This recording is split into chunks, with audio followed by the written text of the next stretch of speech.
Hi everyone, welcome back to Pages of the Globe. Today I'm going to be reading to you the short story Lamb to Slaughter by Roald Dahl. Now, this story is about Mary Maloney, a homemaker who is sitting alone working on her sewing in her quiet, orderly house while she waits for her husband Patrick. She's 6 months pregnant, but she's very loyal to him and she's always trying to do whatever she can to make him feel most comfortable. So when he arrives, she is just like greeting him very warmly, speaking kindly, but he just replying to her in these clipped, kind of dispassionate responses. Now, as she prepares these cocktails for her and her husband, he tells her about how he has decided to divorce her. He tries to it's not written in the text, but we can assume that he is telling her that he wants to leave her, and he tells her that he will leave her money, and he knows that his confession is at a bad time because she is pregnant right now. But he said that I'm going to give you money for you and your baby, but I'm leaving you. Now, at first, she's just like very stunned and uncertain, and that causes her to make very rash decisions, which play out in a very interesting way. Now, I really don't want to reveal too much about the story, but at the same time, it's kind of hard to, so I'm going to tell you a little bit about what the actual theme is and the message. Now, the theme in this is concerned about how we overlook the true nature of a person or situation when we allow preconceived notions to cloud our judgment.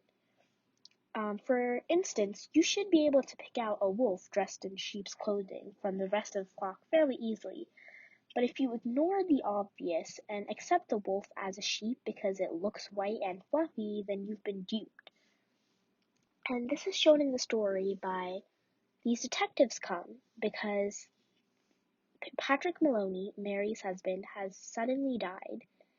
And she's killed him, right? Because she was angry and she decided to kill him. And the story follows how they kind of try and figure out who killed them. But they think that, oh, well, she's a lady, she's very kind, she couldn't do it. She doesn't have enough in her to kill someone. So it's kind of talking about how oftentimes our biases can cloud our judgment, and oftentimes that can lead to some very major after effects.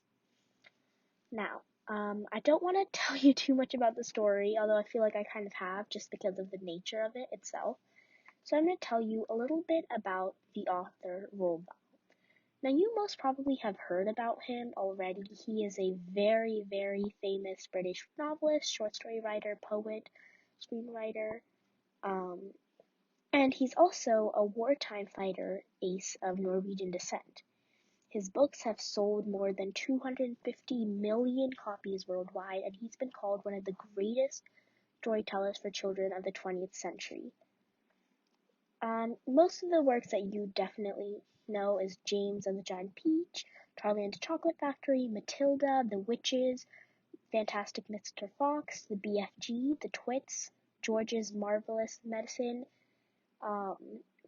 and Tales of the Unexpected. He not only writes for younger children, he also writes for older adults, as in Tales of the Unexpected, The Wonderful Story of Henry Sugar, and 6 more.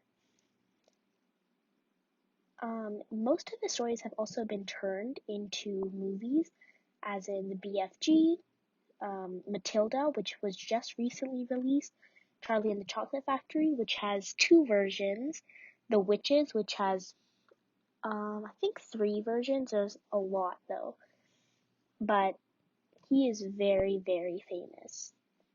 Without further ado, let's get on with the story. Remember to like, share, subscribe, and comment down below which short story you would like to hear next. Lamb to the Slaughter by Roald Dahl. The room was warm and clean, the curtains drawn, the 2 table lamps alight, hers and the one by the empty chair opposite. On the sideboard behind her, 2 tall glasses, soda water, whiskey, fresh ice cubes in the thermos bucket. Mary Maloney was waiting for her husband to come home from work. Now and again she would glance up at the clock, but without anxiety, merely to please herself with the thought that each minute gone by made it nearer the time when he would come. There was a slow, smiling air about her, and about everything she did. The drop of a head as she bent over her sewing was curiously tranquil. Her skin, for this was her 6th month with child, had acquired a wonderful translucent quality. The mouth was soft, and the eyes, with their new placid look, seemed larger, darker than before. When the clock said 10 minutes to 5, she began to listen, and a few moments later, punctually as always, she heard the tires on the gravel outside, and the car door slamming, the footsteps passing the window, and the key turning in the lock. She laid aside her sewing, stood up, and went forward to kiss him as he came in. "Hello, darling," she said. "Hello, darling," he answered. She took off his coat and hung it in the closet. Then she walked over and made the drinks, a strongish one for him, a weak one for herself, and soon she was back again in her chair with the sewing, and he was in the other, opposite, holding the tall glass with both hands, rocking it so the ice cubes tinkled against the side. For her, this was always a blissful time of day. She knew he didn't want to speak too much until the first drink was finished, and she on her side was content to sit quietly, enjoying his company after the long hours alone in the house. She loved to luxuriate in the presence of this man and to feel, almost as a sunbather feels the sun, that warm male glow that came out of him to her when they were alone together. She loved him for the way he sat loosely in a chair and for the way he came in a door or moved slowly across the room with long strides. She loved the intent, far look in his eyes when they rested on her, the funny shape of the mouth, and especially the way he remained silent about his tiredness, sitting still with himself until the whiskey had taken some of it away. "Tired, darling?" "Yes," he said, "I'm tired." And as he spoke, he did an unusual thing. He lifted his glass and drained it in one swallow, although there was still half of it, at least half of it left. She wasn't really watching him, but she knew what he had done because she heard the ice cubes falling back against the bottom of the empty glass when he lowered his arm. He paused a moment, leaning forward in the chair. Then he got up and slowly went over to fetch himself another. "I'll get it," she cried, jumping up. "Sit down," he said. When he came back, she noticed that the new drink was dark amber with a quantity of whiskey in it. "Darling, shall I get your slippers?" "No." She watched him as he began to sip the dark yellow drink, and she could see little oily swirls in the liquid because it was so strong. "I think it's a shame," she said, "that when a policeman gets to be as senior as you, they keep him walking about on his feet all day long." He didn't answer, so she bent her head again and went on with her sewing. But each time he lifted the drink to his lips, she heard the ice cubes clinking against the side of his glass. "Darling," she said, "would you like me to get you some cheese? I haven't made any supper because it's Thursday." "No," he said. "If you're too tired to eat out, it's not too late. There's plenty of meat and stuff in the freezer, and you can have it right here and not even move out of the chair." Her eyes waited on him for an answer, a smile, a little nod, but he made no sign. "Anyways," she went on, "I'll get you some cheese and crackers first." "I don't want it," he said. She moved uneasily in her chair, the large eyes still watching his face. "But you must eat. I'll fix it anyway. Then you can have it or not, as you like." She stood up and placed her sewing on the table by the lamp. "Sit down," he said. "Just for a minute, sit down." It wasn't till then that she had begun to get frightened. "Go on," he said. "Sit down." She lowered herself back slowly into the chair, watching him all the time with those large, bewildered eyes. He had finished the second drink and was staring down into the glass, frowning. "Listen," he said, "I've got something to tell you." "What is it, darling? What's the matter?" He had now become absolutely motionless, and he kept his head down so that the light from the lamp beside him fell across the upper part of his face, leaving the chin and mouth in shadow. She noticed there was a little muscle moving near the corner of his left eye.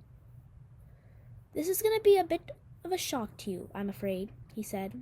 But I've thought about it a good deal, and I've decided the only thing to do is tell you right away. I hope you won't blame me too much. And he told her. It didn't take long, 4 or 5 minutes at most, and she sat very still through it all, watching him with a kind of dazed horror as he went further and further away from her with each word.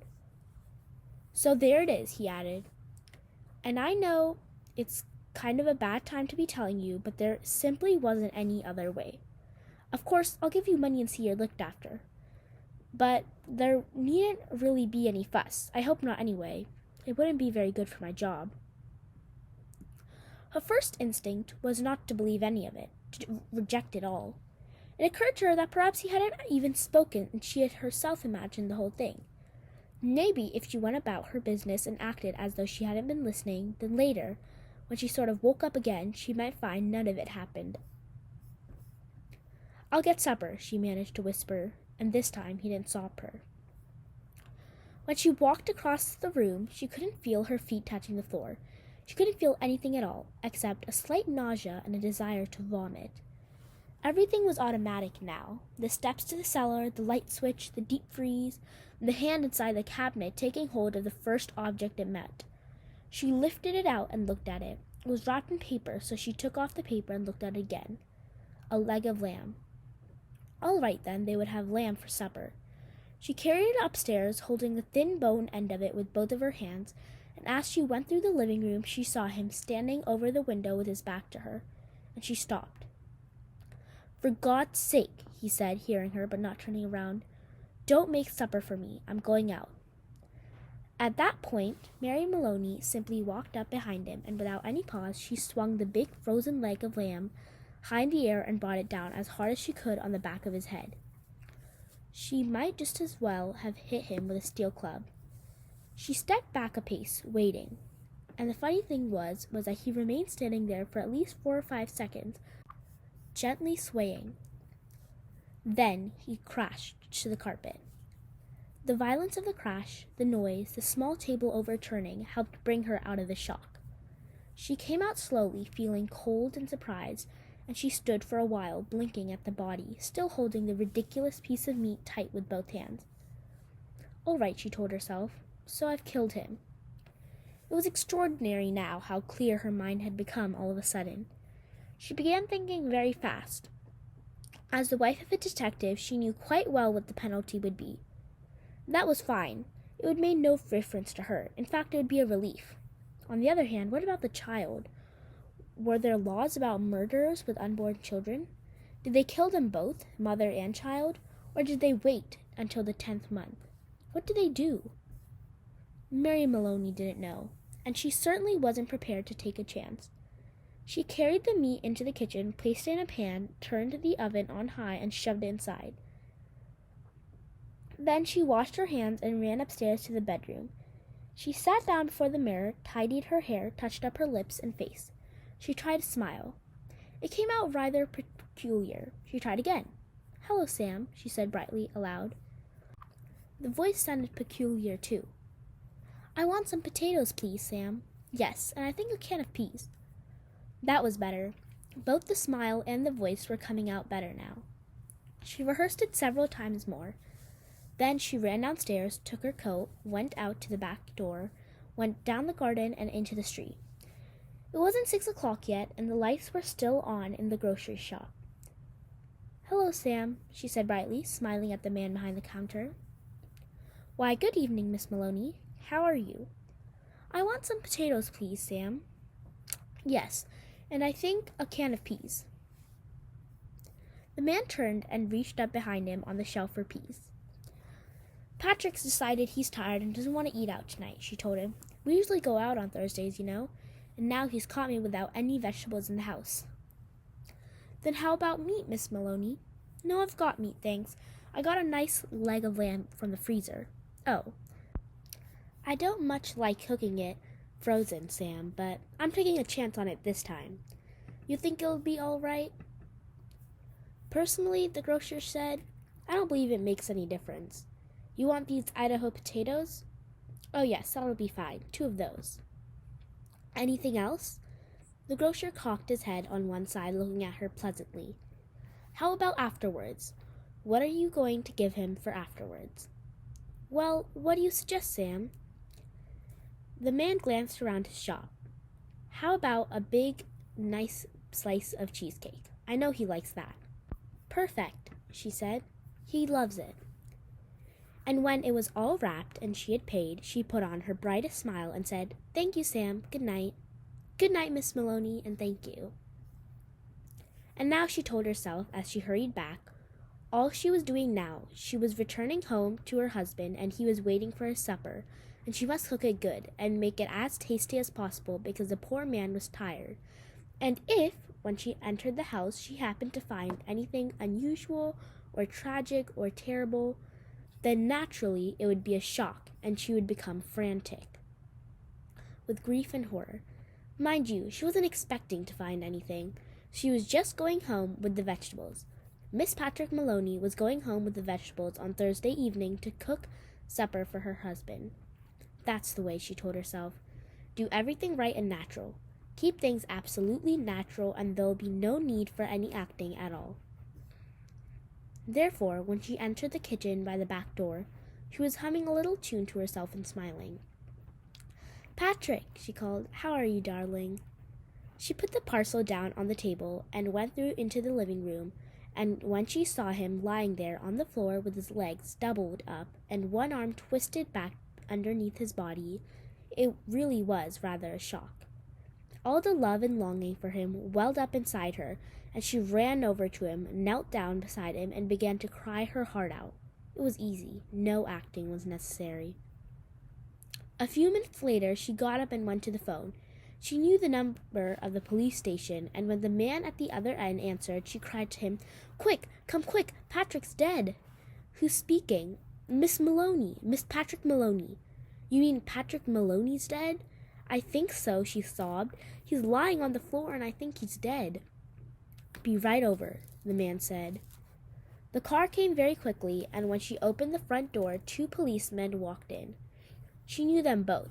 She knew nearly all the men at that precinct, and she fell right into a chair and then went over to join the other one, who was called O'Malley, kneeling by the body. Is he dead? She cried. I'm afraid he is. What happened? Briefly, she told her story about going out to the grocer and coming back to find him on the floor.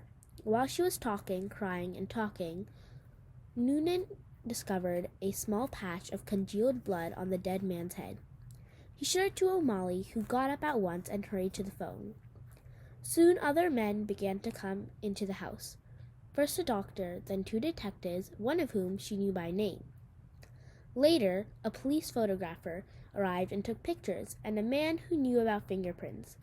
There was a great deal of whispering and muttering beside the corpse, and the detectives kept asking her a lot of questions. But they always treated her kindly. She told them her story again, this time right from the beginning, when Patrick had come in and she was sewing, and he was tired, so tired he hadn't wanted to go out for supper. She told how she'd put the meat in the oven, it's there now cooking, and how she slipped out to the grocer for vegetables and come back to find him lying on the floor. Which grocer? One of the detectives asked. She told him, and he turned and whispered something to the other detective, who immediately went outside into the street. In 15 minutes, he was back with a page of notes, and there was more whispering, and through her sobbing, she heard a few of the whispered phrases. Acted quite normal, very cheerful, wanted to give him a good supper. Peas, cheesecake, impossible that she. After a while, the photographer and the doctor departed, and the 2 other men came in and took the corpse away on a stretcher. Then the fingerprint man went away. The 2 detectives remained, and so did the 2 policemen. They were exceptionally nice to her, and Jack Noonan asked if she wouldn't rather go somewhere else tonight, to her sister's house perhaps, or to his own wife, who would take care of her and put her up for the night. No, she said, she didn't feel like she could move even a yard at the moment. Would they mind awfully if she just stayed where she was until she felt better? She didn't feel too good at the moment. She really didn't. Then hadn't she better lie down on the bed? Jack Noonan asked. No, she said. She'd like to stay right where she was, in this chair. A little later, perhaps, when she felt better, she would move. So they left her there, and while they went about their business searching the house, occasionally one of the detectives asked her another question. Sometimes Jack Noonan spoke at her gently as he passed by. Her husband, he told her, had been killed by a blow on the back of the head administered with a heavy blunt instrument, almost certainly a large piece of metal. They were looking for the weapon. The murderer may have taken it with him, but on the other hand, he may have thrown it away or hidden it somewhere on the premises. It's an old story, he said. Get the weapon, and you've got the man. Later, one of the detectives came up and sat beside her. Did she know, he asked, of anything in the house that could have been used as a weapon? Would she mind having a look around to see if anything was missing? A very big spanner, for example, or a heavy metal vase. They didn't have any heavy metal vases, she said, or a big spanner. She didn't think they had a big spanner, but there might be some things like that in the garage. The search went on. She knew that there were other policemen in the garden all around the house. She could hear their footsteps on the gravel outside, and sometimes she saw a flash of a torch through a chink in the curtains. It began to get late, and nearly 9. She noticed by the clock on the mantel. The 4 men searching the rooms seemed to grow wary, a trifle exasperated. Jack, she said, the next time Sergeant Noonan went by, would you mind giving me a drink? Sure, I'll give you a drink. You mean this whiskey? Yes, please, but just a small one. It might make me feel better. He handed her the glass. Why don't you have one yourself? You must be awfully tired. Please do. You've been very good to me. Well, he answered, it's not strictly allowed, but I might take a drop just to keep me going. One by one, the others came in and were persuaded to take a little nip of whiskey. They stood around rather awkwardly with the drinks in their hands, uncomfortable in her presence, trying to say consoling things to her. Sergeant Noonan wandered into the kitchen, come out quickly, and said, Look, Miss Maloney, you know that oven of yours is still on, and the meat is still inside. Oh, dear me, she said, so it is. I'd better turn it off for you, hadn't I? Will you do that, Jack? Thank you so much. When the sergeant returned the second time, she looked at him with her large, dark, tearful eyes. Jack Noonan, she said. Yes, will you do me a small favor, you and these others? We can try, Miss Maloney. Well, she said, here you all are, and good friends of dear Patrick's too, and helping to catch the man who killed him. You must be terribly hungry by now, because it's long past your supper time, and I know Patrick would never forgive me, God bless his soul, if I allowed you to remain in his house without offering you decent hospitality. Why don't you eat up that lamb that's in the oven? It'll be cooked just right by now. Wouldn't dream of it, Sergeant Noonan said. Please, she begged, please eat it. Personally, I couldn't touch a thing, certainly not what's been in the house when he was here. But it's all right for you. It would do me a favor if you'd eat it up. Then you can go on with your work again afterwards. There was a great deal of hesitating among the 4 policemen, but they were clearly hungry, and in the end they were persuaded to go into the kitchen and help themselves. The woman stayed where she was, listening to them speaking among themselves, their voices thick and sloppy because their mouths were full of meat. Have some more, Charlie? No, better not finish it. She wants us to finish it. She said so. Be doing her a favor. Okay, then give me some more. That's a hell of a big club the guy must have used to hit poor Patrick, one of them was saying. The doc said his skull was smashed to pieces, just like from a sledgehammer. That's why it ought to be easy to find. Exactly what I say. Who's ever done it, they're not going to be carrying around a thing like that with them longer than they need. One of them belched. Personally, I think it's right here on the very premises. Probably right under our very nose. What do you think, Jack? And in the other room, Mary Maloney began to giggle. The end.